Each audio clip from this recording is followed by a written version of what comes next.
Imagine leaning over the side of a boat, eyes straining into the dark water below. What if something looked back up at you? For centuries, humans have told tales of monsters in the deep. Serpents longer than ships, shadows that ripple beneath the waves, and eyes that glint just beneath the surface. Some stories go back to ancient civilizations. The Greek historian Herodotus wrote of colossal serpents in Egyptian waters. Sailors across history whispered of creatures that could capsize ships or lure them off course, sometimes with beauty, sometimes with terror. But why do these legends endure? Maybe it's because so much of our oceans and deep lakes remain unexplored. Maybe it's the primal fear of the unknown. Or maybe, just maybe, some of these creatures were real all along. In this episode, we'll set sail through the 5 most iconic monsters of lake and sea lore, from the icy waters of Scotland to the still depths of North America. We'll dive into the myths, the eyewitness accounts, and what science has to say. Some creatures might have roots in reality. Others, they may be folklore made flesh. But all of them remind us that something ancient and unknown may still dwell in the deep.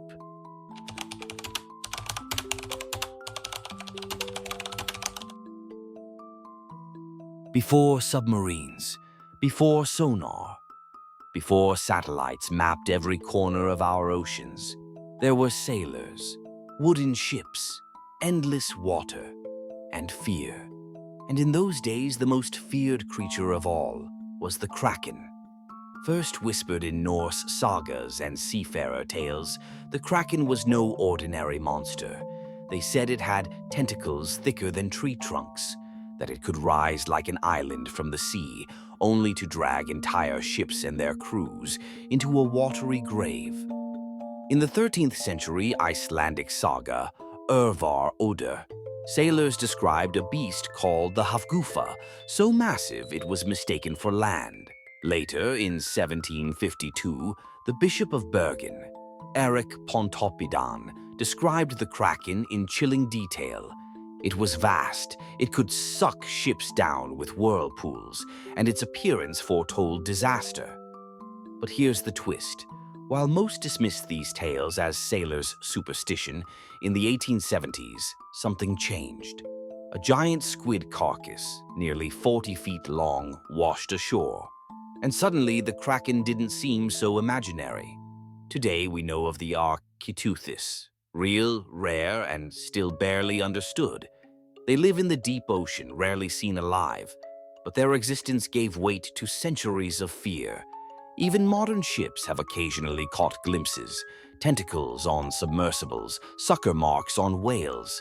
And while no squid has ever attacked a ship, the raw size, the unknowable depths, and the ancient lore continue to blur the line between myth and monster.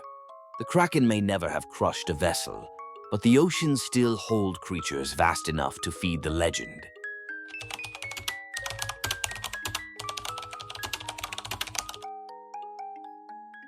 Welcome to Lake Champlain, a majestic stretch of fresh water bordering New York, Vermont, and parts of Quebec. But beneath this peaceful surface lies something far more mysterious. Locals call it Champ, the Loch Ness of North America. The legend stretches back centuries. Even the lake's namesake, Samuel de Champlain, wrote of seeing a serpent-like creature here in 1609, though modern historians believe he may have been describing a garfish.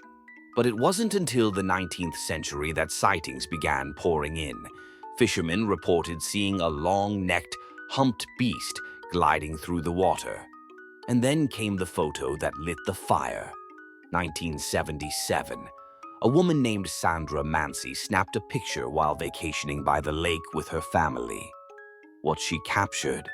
A dark, sinuous shape rising from the water, something that looked eerily like a plesiosaur. To this day, the photo has never been conclusively debunked. Skeptics argue it was likely a floating log or a group of otters surfacing in a line. But believers, they see something more. Interestingly, Vermont and New York have both passed symbolic resolutions protecting Champ as a species, just in case. Champ has become more than a myth. He's a mascot, a source of local pride, even featured in minor league baseball team names and tourist brochures. But is there something real beneath the legend? Lake Champlain is home to massive sturgeons, prehistoric-looking fish that can grow over 7 feet long. Their ridged backs and unusual shapes might easily be mistaken for a monster in the right light or from the wrong angle.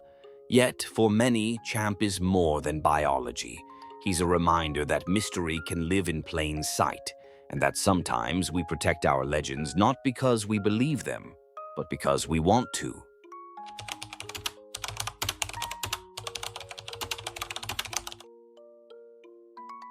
Canada has its own legend of the deep, one far older than most realize. In Okanagan Lake, nestled in British Columbia, locals speak of a creature named Ogopogo.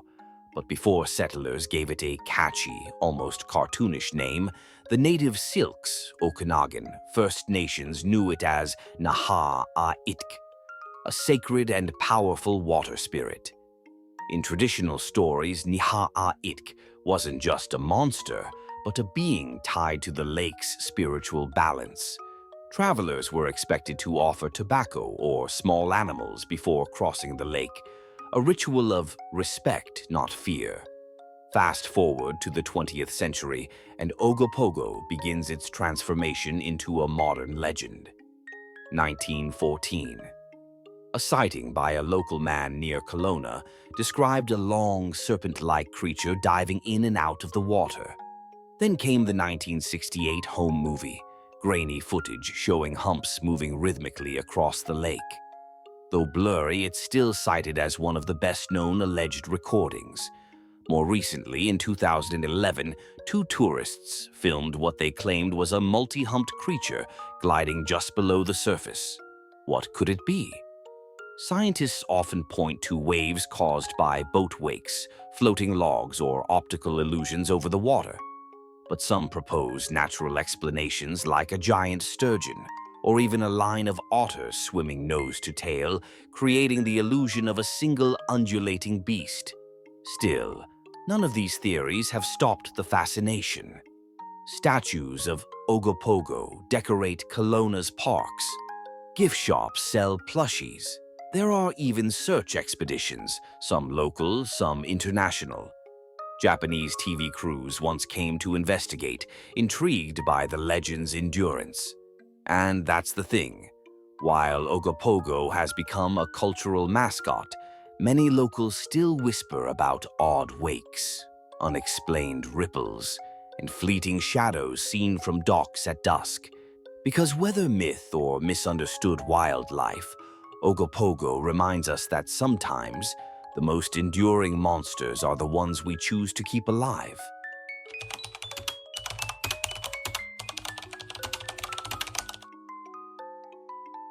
For centuries, sailors told stories of something vast and sinuous slipping through the waves, sea serpents seen across oceans and across time.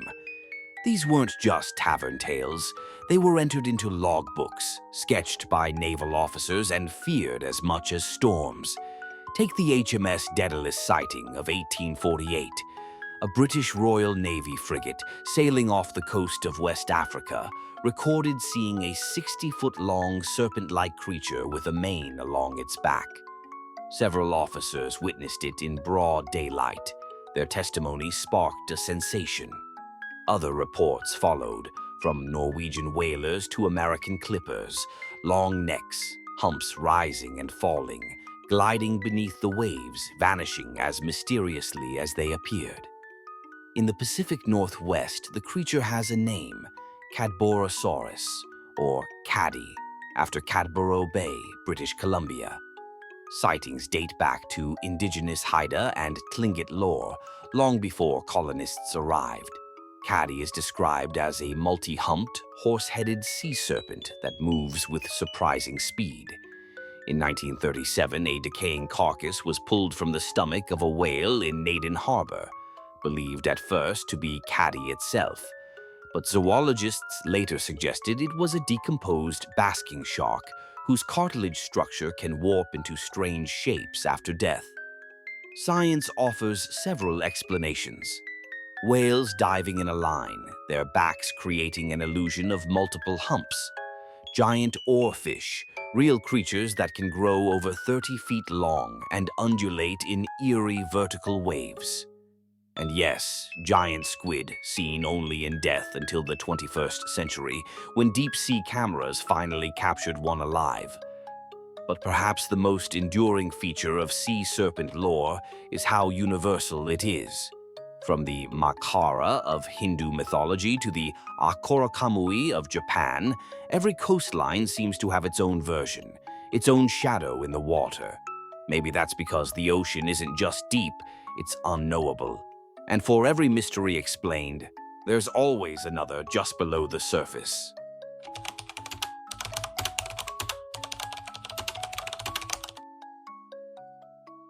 Of all the world's water-dwelling legends, one name rises above them all. Whispered in Scotland, shouted by tourists, immortalized in headlines and hoaxes, Nessie.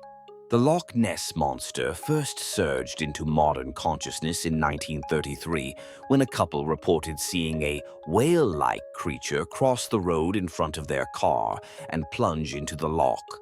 Soon after came the surgeon's photo, that iconic silhouette of a long neck above the water.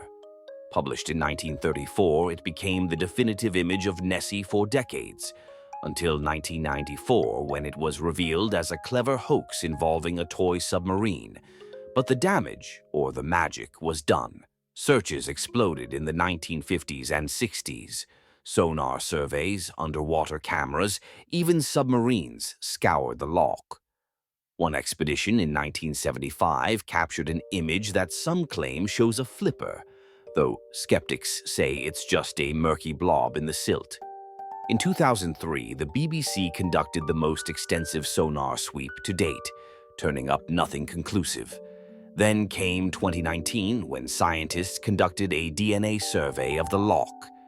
Their findings? No sign of prehistoric creatures, but lots of eel DNA. It lent credibility to the theory that sightings could stem from giant European eels, which can grow over 6 feet long and move in strange, undulating ways. Other theories abound. Floating logs, swimming deer, seismic gas bubbles, or simply the human mind's desire to believe. Yet none of this stopped the sightings. To this day, people report humps, wakes, and shadowy shapes. The legend persists, not despite the lack of proof, but because of it. Because Nessie isn't just a creature, she's a question mark, a cultural icon, a myth we've chosen to keep alive, on t-shirts, in news stories, in childhood imaginations.